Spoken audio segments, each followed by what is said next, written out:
की शिक्षक नवीन पिढी घडवणारा घटक आज पावसामध्ये चिखलामध्ये तिथं बसतो आणि ती वेळ त्याच्या येते हे महाराष्ट्राला सोडवणार नाही. ती म्हणती येतात ठीक आहे, त्याच्याकडचे प्रश्न सोडवतील, पण प्रश्न अद्याप सुचलेला नाही.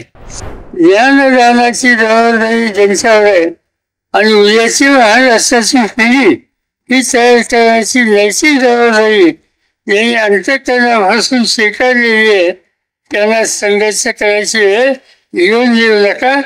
गेल्या काही दिवसापासून न्याय मागणीच्यासाठी दुसऱ्या तुम्हाला संघर्ष करण्याची आज वेळ आलेली आहे. शासकीय कर्मचारी, निमशासकीय कर्मचारी हे महाराष्ट्राच्या प्रशासनाचे अत्यंत महत्वाचे घटक आहेत. त्यांना सन्मानाने जगण्याची भूमिका ही राज्यकर्त्यांनी घेतली पाहिजे आणि ती घेतल्याच्या नंतर समाजाची सेवेची जबाबदारी आहे. शिक्षकाच्या माध्यमातून ज्ञानदानाची असेल, शासकीय ऑफिसमध्ये काम करणाऱ्या चतुर्थ किंवा तृतीय श्रेणीचा कर्मचारी असेल, त्याच्यामार्फत प्रशासकीय सेवेचं काम असेल, जे काम त्यांच्याकडे येतं त्या कामातून जनतेला, विद्यार्थ्यांना, विद्यार्थिनींना सन्मानजनक वागणूक आणि आधार ही देण्याची जबाबदारी तुम्हा घटकांची आहे.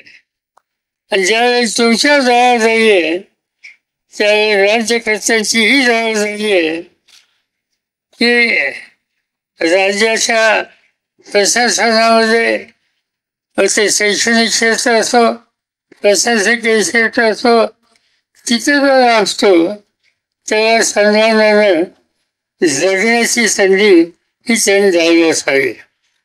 आणि हा दृष्टिकोन आम्ही लोकांनी नेहमी स्वीकारला. तुम्हाला लोकांना माहीत नसेल, पण एकदा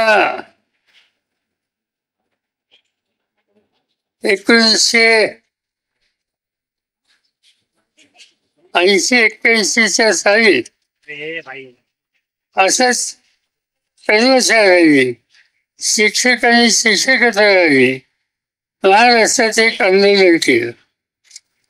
वेगळे दिवस आंदोलन चाललं. त्यावेळेच्या राज्यकर्त्यांनी त्यांच्याकडे वजाची भूमिका घेतली. मागणी काय होती? मागणी ही होती की केंद्र सरकार जे देतं ते महाराष्ट्राने द्यावं. आणि ती मागणी काही मान्य झालेली नाही.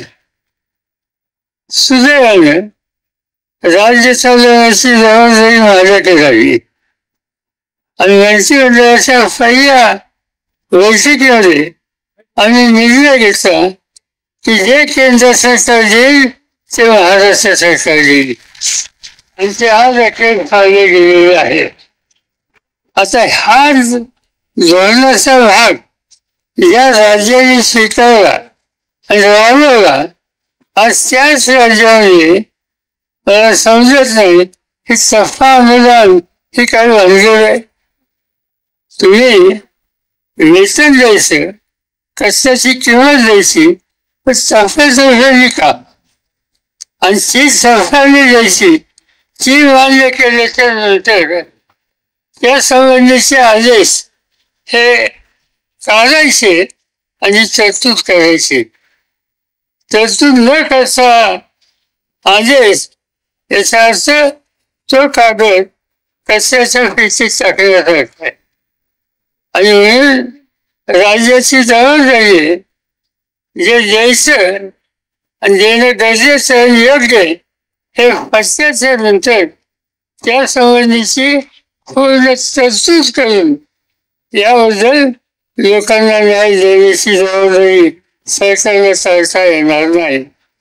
आणि आज तुम्ही गेले काही दिवसापासून यासाठी संघर्ष करताय. राज्यकर्त्यांना माझी विनंती आहे की शिक्षक नवीन पिढी घडवणारा घटक आज पावसामध्ये चिखलामध्ये इथं बसतो आणि ती वेळ त्याच्या येते हे महाराष्ट्राला सोडवणार नाही. आम्हाला आज राज्य त्यांच्या हातामध्ये आणि काल मला रईस यांच्याकडनं समजलं की एक राज्याचे मंत्री येत आहेत. मला असं वाटतं की मंत्री येत आहेत ठीक आहे, त्याच्याकडचे प्रश्न सोडवतील, पण प्रश्न अद्याप सुचलेला नाही. याचा अर्थ आहे की आता राज्य सरकारला स्पष्ट सांगावं लागेल की बाकी कुणाच्याही बाबतीत कोणाची काही तक्रार असली तर त्याच्या खोलाशी जाऊ इच्छित नाही, पण ज्ञानदानाची जबाबदारी ज्यांच्यावर आहे आणि उद्याची महाराष्ट्राची पिढी ही तयार करण्याची नैतिक जबाबदारी ज्यांनी अंतःकरणापासून स्वीकारलेली आहे त्यांना संघर्ष करायची वेळ येऊन देऊ नका. लवकरात लवकर जे 24 ऑक्टोबरचा जी काही तुम्ही अर्ज काढली ती फोकल अर्ज ठेवू नका. त्यासाठी काय 1000-1200 कोटी लागतील, मला आकडा नक्की माहिती नाही, 1100. त्याची तरतूद करा, त्याचं द्यायला सुरुवात करा आणि या राज्यामध्ये शिक्षकाचा सन्मानच होतो या प्रकारचा विचार घडवा. हा आग्रह आम्ही जो राज्याच्या मुख्यमंत्र्यांना सांगू. मला असं वाटतं की हा तुम्हा सगळ्यांचा आग्रह हा योग्य आग्रह असल्यामुळे त्यांना याबद्दलचा निर्णय घ्यावा लागेल आणि त्या संबंधाची आग्रही भूमिका मी आणि आमच्या सगळ्या सहकार्यांनी या ठिकाणी घेतली जाईल. ज्या वेळेला तुमच्याकडे यायचा निर्णय झाला मला सूचना आली हे लंके माझ्याकडे आले होते. म्हणजे काय करलं ते सांगितलं तेव्हा माझा पारनेर तालुका माझा मतदारसंघ पारनेरचं वैशिष्ट्य हे की शिक्षकांची संख्या जास्त आहे. काही गावं असे असतात की तिथे शिक्षक जास्त असतात आणि त्यांनी सांगितलं की शिक्षक आज उन्हाळ्याचा पावसाचा विचार न करता संघर्षाला बसला असेल तर त्या ठिकाणी आपण गेलंच पाहिजे. मी जाणार आहे हे सांगितलं की मी येतो आणि त्यासाठी जे जे काही करायचं असेल त्याच्यात तुम्हा लोकांच्या खांद्याला खांदा लावून मी या ठिकाणी सहकार्य करायला तयार आहे ही भूमिका त्यांनी केली.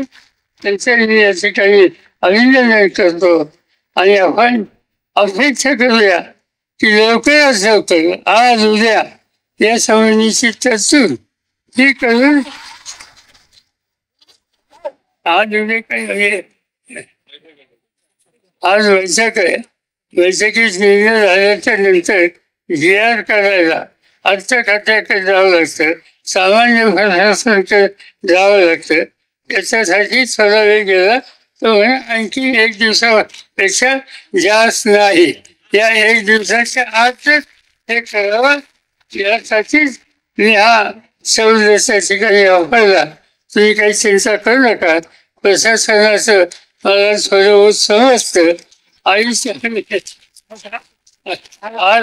महाराष्ट्राची विधानसभा, महाराष्ट्राची विधान परिषद, देशाची लोकसभा आणि देशाची राज्यसभा या सगळ्या संस्थेमध्ये गेली 56 वर्ष मी सतत आहे आणि त्यामुळे या प्रशासनाच्या संबंधी तुम्ही काही चिंता करू नका. कसा निर्णय घ्यायचा असतो, कशी तरतूद आणायची असते आणि तुम्हाला ती कशी द्यायची असते हे मला तुम्ही कळायची गरज नाही. ते फरदास पडेल यासाठी आमचा आग्रह राहील एवढं समजू आणि आपल्याला लागेल. सोशल मीडियाच्या भाऊ गर्दीत विश्वासार्हतेने चकाकणारे नाव म्हणजे लेट्सअप मराठी. नाही, सगळ्यांना, सगळ्या नागरिकांना ती स्पीच, ती right लेट्सअप वरील मुलाखती म्हणजे विचारांचा खजिना. त्यानंतरच्या निवडणुकीमध्ये मला सोडून गेले. बातम्या केवळ वस्तुस्थिती सांगणाऱ्या, न प्रोपगंडा, फक्त जनतेचा अजेंडा. क्योंकि आने वाला कल जाने वाला है, जाने वाला कल आने वाला है. राजकारण, मनोरंजन असो की क्रीडा क्षेत्र, महाराष्ट्राची स्पंदने संवेदनशीलतेने टिपणारे माध्यम म्हणजे लेट्सअप मराठी. जगासोबत एक पाऊल पुढे राहण्यासाठी लेट्सअपचे ॲप, सोशल मीडिया आणि वेबसाईट सोबत कनेक्टेड रहा.